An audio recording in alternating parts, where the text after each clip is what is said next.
আসসালামু আলাইকুম। আজকের আন্তর্জাতিক সংবাদে আপনাকে স্বাগতম। শুরুতেই জানিয়ে দেব সংবাদ শিরোনাম। গাজায় হত্যাকাণ্ড মানা যায় না, ইসরায়েলি দূতকে ডেকে শাসালো রাশিয়া।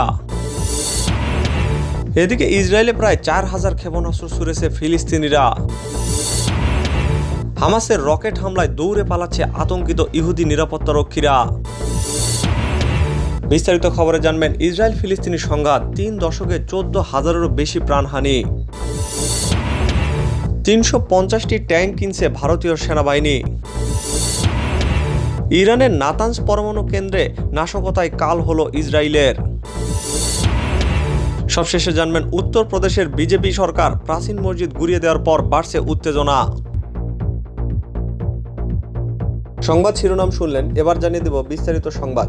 তার আগে অনুরোধ থাকবে লাইক দিয়ে পুরো ভিডিওটি দেখার এবং চ্যানেলে নতুন হলে সাবস্ক্রাইব করে বেল বাটনে ক্লিক করুন। গাজায় হত্যাকাণ্ড মানা যায় না, ইসরায়েলি দূতকে ডেকে শাসালো রাশিয়া। অবরুদ্ধ গাজা উপত্যকায় ইসরায়েলি দখলদার বাহিনীর সাম্প্রতিক আগ্রাসনে গভীর উদ্বেগ জানিয়েছে রাশিয়া। এই ইস্যুতে ইসরায়েলি রাষ্ট্রদূতকে ডেকে কড়া ভাষায় শাসিয়েছে মস্কো।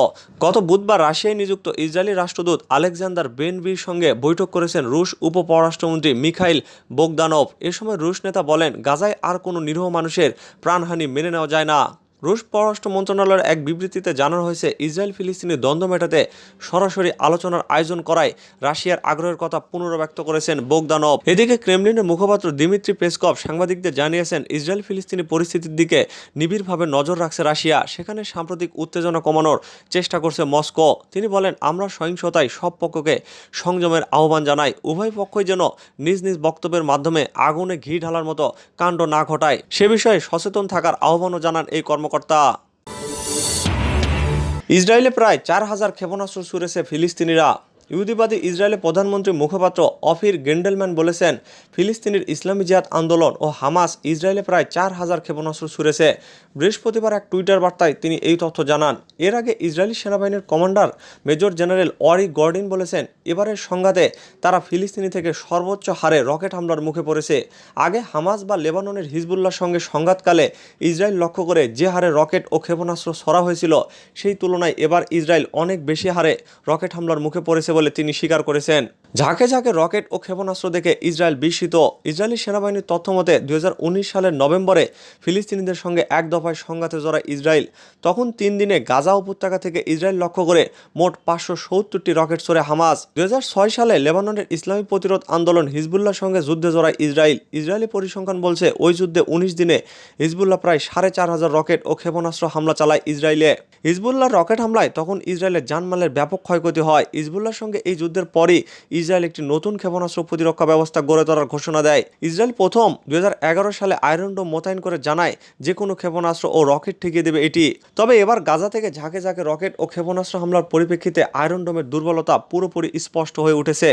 গাজা থেকে ছড়া অনেক ক্ষেপণাস্ত্র আয়রন ডোম ফাঁকি দিয়ে ইসরায়েলে আঘাত হানতে সক্ষম হয়েছে। হামাসের রকেট হামলায় দৌড়ে পালাচ্ছে আতঙ্কিত ইহুদি নিরাপত্তারক্ষীরা। দখলদার ইহুদিবাদী ইসরায়েলের নেগেভ শহরের পশ্চিম সাদিরুত এলাকায় রকেট হামলা চালিয়েছে ফিলিস্তিনের ইসলামী প্রতিরোধ আন্দোলন হামাসের সামরিক শাখা ইজুদ্দিন কাসাম ব্রিগেড। জানা যায়, হামাসের হামলার পরপরই সতর্কতামূলক সাইরেন বেজে ওঠে সেখানে। এ সময় ইসরায়েলের নিরাপত্তারক্ষীরা সহ বেশ কিছু ইহুদিবাদী আতঙ্কগ্রস্ত হয়ে নিরাপদ স্থানে আশ্রয়ের জন্য দৌড়ে পালাতে থাকে। ফিলিস্তিনি সূত্রগুলো বলছে, সাদিরুতে গতকাল হামাসের 5টি রকেট আঘাত হানে। একই দিন দখলদার ইসরায়েলের 6টি বিমান ঘাঁটিতে ক্ষেপণাস্ত্র ও রকেট হামলা চালিয়েছে প্রতিরোধ যোদ্ধারা। দক্ষিণ গাজায় ইসরায়েলি হামলার জবাবে বিমান ঘাঁটিগুলোকে টার্গেট করা হয়েছে বলে কাসাম ব্রিগেডের বিবৃতিতে জানানো হয়েছে। তারা আরও জানিয়েছে, হাতসুর, হাতসারিম, নিফাতিম, তেলনুফ, বিল মাখিম ও রামন ঘাঁটিতে রকেট ও ক্ষেপণাস্ত্র নিক্ষেপ করা হয়েছে। ইসরায়েল ফিলিস্তিনি সংঘাত, 3 দশকে 14,000-এরও বেশি প্রাণহানি। গাজা উপত্যকায় টানা 11 দিনের সংঘাতে 227 জনের প্রাণহানি ঘটেছে। এর মধ্যে 38 জন নারী এবং 64 জন শিশু। তবে কি শুধুই 11 দিন ধরে চলছে এই মৃত্যুর মিছিল? না, এর শুরু 1987 সালে। সে সময় থেকে আজকের দিন পর্যন্ত দুই দেশের মধ্যকার সংঘাতে প্রাণ হারিয়েছেন 14,000-এরও বেশি মানুষ, যাদের 87% ফিলিস্তিনি। রক্তক্ষয়ী এই সংঘর্ষ হয় নানা সময়ে। 1987 সালে যার শুরু ফিলিস্তিনিদের প্রথম স্বাধীনতা আন্দোলন বা ইন্তিফাদার মধ্য দিয়ে। তখন দুই পক্ষের যুদ্ধে নিহত হয় বহু মানুষ, যা 1987 সালের ডিসেম্বর থেকে শুরু হয়ে 1991 সালের মাদ্রিদ সম্মেলন পর্যন্ত স্থায়ী হয়েছিল, যদিও এর সমাপ্তি ঘটেছিল 1993 সালে অসলো চুক্তি স্বাক্ষরের মাধ্যমে। এরপর বড় সংঘাত হয় 2000 সালে, যার কারণ ছিল ক্যাম্প ডেভিড চুক্তির ব্যর্থতা। এই সময় ফিলিস্তিনিরা ছোট আকারে প্রতিরোধ করতে চাইলে ইসরায়েল পশ্চিম তীরে নিরাপত্তা জোরদার করে। দ্বিতীয় ইন্তিফাদা চলে 2000 থেকে 2005 সাল পর্যন্ত। গাজা ভিত্তিক মানবাধিকার সংস্থা বিসেলেমের মতে 2014 সালের আগস্টে গাজার দ্বিতীয় ইন্তিফাদার পর থেকে দুই দেশের মধ্যকার দ্বন্দ্বে প্রতি বছর গড়ে 800 মানুষ প্রাণ হারিয়েছেন। তারপর থেকে প্রতি বছর 175 ফিলিস্তিনি প্রাণ হারিয়েছে, আর ইসরায়েলের মৃতের সংখ্যা প্রতি বছর 85 থেকে কমে প্রায় চলে এসেছে 14 জনে, আর চলতি বছর রক্তপাত আশঙ্কাজনক হারে বাড়ছেই। এদিকে অবরুদ্ধ গাজা উপত্যকায় ফিলিস্তিনিদের উপর হামলা বন্ধ করতে ইসরায়েলি প্রধানমন্ত্রী বেনিয়ামিন নেতানিয়াহুর উপর আন্তর্জাতিক বিভিন্ন মহলের চাপ ছিল শুরু থেকেই। গত বুধবার এই তালিকায় যোগ হয়েছে তার ঘনিষ্ঠ মিত্র মার্কিন প্রেসিডেন্ট জো বাইডেনও। তবে চতুর্মুখী এই চাপকে পাত্তা না দিয়েই গাজায় চূড়ান্ত লক্ষ্যমাত্রা অর্জিত না হওয়া পর্যন্ত হামলা অব্যাহত রাখার ঘোষণা দিয়েছেন ইসরায়েলি প্রধানমন্ত্রী। 350টি হালকা ট্যাঙ্ক কিনছে ভারতীয় সেনাবাহিনী। নতুন করে 350টি হালকা ট্যাঙ্ক সংগ্রহে নেমেছে ভারতীয় সেনাবাহিনী। রিকোয়েস্ট ফর ইনফরমেশন বা RFI এর আওতায় এই তথ্য পাওয়া গেছে বলে উল্লেখ করেছে national-interest.org। প্রতিবেদনে RFI এর নথির বরাত দিয়ে বলা হয়, কার্যক্ষেত্রে দ্রুত সঞ্চারণশীল প্ল্যাটফর্ম যেটাতে পর্যাপ্ত ফায়ার পাওয়ার, নিরাপত্তা, সুরক্ষা, নজরদারি চালানো যায় এবং যোগাযোগের সক্ষমতা থাকতে হবে। এসব বলা হয়েছে নথির প্রথম ভাগে। পরের ভাগে হালকা ট্যাঙ্কের সংজ্ঞা দেওয়া হয়েছে। বলা হয়েছে বিভিন্ন অঞ্চলের ভিন্ন ভিন্ন পরিস্থিতিতে ক্রিয়াকলাপ চালানোর জন্য হালকা ট্যাঙ্কের অবশ্যই বহুমুখিতা থাকতে হবে। নথিতে আরও বলা হয়েছে পাহাড়ি এলাকায় অপারেশন পরিচালনার সক্ষমতা থাকতে হবে এসব ট্যাঙ্কের। এই নথিতে ট্যাঙ্কগুলোর প্রত্যাশিত স্পেসিফিকেশনের বিস্তারিত বর্ণনা রয়েছে। বলা হয়েছে এগুলোর ওজন কোনোভাবেই 25 টনের বেশি হতে পারে না। পাশাপাশি হর্স পাওয়ার এবং ওজনের অনুপাত হবে কমপক্ষে 25:1। এখানে উদাহরণ হিসেবে উল্লেখ করা হয় চীনের টাইপ 15 হালকা ট্যাঙ্কের ওজন 33 টনের আশেপাশে। সেগুলো হর্স পাওয়ার ওজনের অনুপাত 30:1। ইরানের নাতানজ পরমাণু কেন্দ্রে নাশকতায় কাল হলো ইসরায়েলের। ফিলিস্তিনি নতুনভাবে অস্তিত্ব অর্জন করছে বলে মন্তব্য করেছেন ইসরায়েলের ইসলামী বিপ্লবী গার্ড বাহিনীর প্রধান লেফটেন্যান্ট জেনারেল হোসেন সালামি। ইরানের রাজধানী তেহরানে এক বিবৃতিতে তিনি বলেন, ইরানের নাতানজ পরমাণু কেন্দ্রে ইসরায়েলের নাশকতার কারণেই দখলদার ইসরায়েলের ক্ষেপণাস্ত্র নির্মাণ কেন্দ্র ধ্বংস হয়েছে। এছাড়া হাইফা শোধনাগারে বিস্ফোরণ ঘটেছে, দেশটির সর্ববৃহৎ সামরিক কমপ্লেক্স রাফায়েলেও অগ্নিকাণ্ড ঘটেছে। এসবই প্রমাণ করে যে দখলদার ইসরায়েলের নিরাপত্তা ব্যবস্থা অন্তহীন ব্যর্থতায় পর্যবসিত হয়েছে। তিনি আরও বলেছেন, ফিলিস্তিনি গোটা মুসলিম বিশ্বের সঙ্গে সম্পর্কিত। গোটা বিশ্বের মানুষই এখন ফিলিস্তিনের পতাকা উড়াচ্ছে। ইউরোপ ও আমেরিকায় ফিলিস্তিনিদের সমর্থনে মানুষ পতাকা হাতে মিছিল করছে। যেসব দেশ দখলদার ইসরায়েলের সহযোগী, সেসব দেশের রাজধানীতেও এখন ফিলিস্তিনের পতাকা উঠছে। জেনারেল সালামি বলেন, ইহুদিবাদী ইসরায়েল এখন অন্তহীন পরাজয়ের সম্মুখীন। ইহুদিবাদীরা এখন দখলকৃত ভূখণ্ডের কোথাও আর নিরাপদ নয়। তারা যা কিছু নিয়ে বড়াই করত তার সবই প্রতিরোধ সংগ্রামীদের ব্যাপক ক্ষেপণাস্ত্র হামলায় চূর্ণ বিচ্ছিন্ন হয়ে গেছে। ইরানের ইসলামী বিপ্লবী গার্ড বাহিনীর কমান্ডার আরও বলেন, আমেরিকাও এখন আর ইসরায়েলকে ধরে রাখতে পারবে না। ইসরায়েল থেকে মার্কিন সেনাবাহিনীর সদস্যদের চলে যাওয়া থেকেও এটা স্পষ্ট হয়েছে। উত্তরপ্রদেশের বিজেপি সরকার প্রাচীন মসজিদ গুঁড়িয়ে দেওয়ার পর বাড়ছে উত্তেজনা। ভারতের নরেন্দ্র মোদীর নেতৃত্বে কঠোর হিন্দুত্ববাদী বিজেপি সরকার ক্ষমতায় আসার পর থেকেই মুসলিমের উপর নির্যাতন বৃদ্ধি পেয়েছে। মুসলিম বিদ্বেষে সবচেয়ে এগিয়ে উত্তরপ্রদেশ। এবার রাজ্যটির বরাবাকিতে একটি প্রাচীন মসজিদ ভেঙে গুঁড়িয়ে দেওয়া হয়েছে। গত 17 তারিখে ওই মসজিদটি গুঁড়িয়ে দেওয়ার পর সেখানে সাম্প্রদায়িক উত্তেজনা দেখা দিয়েছে।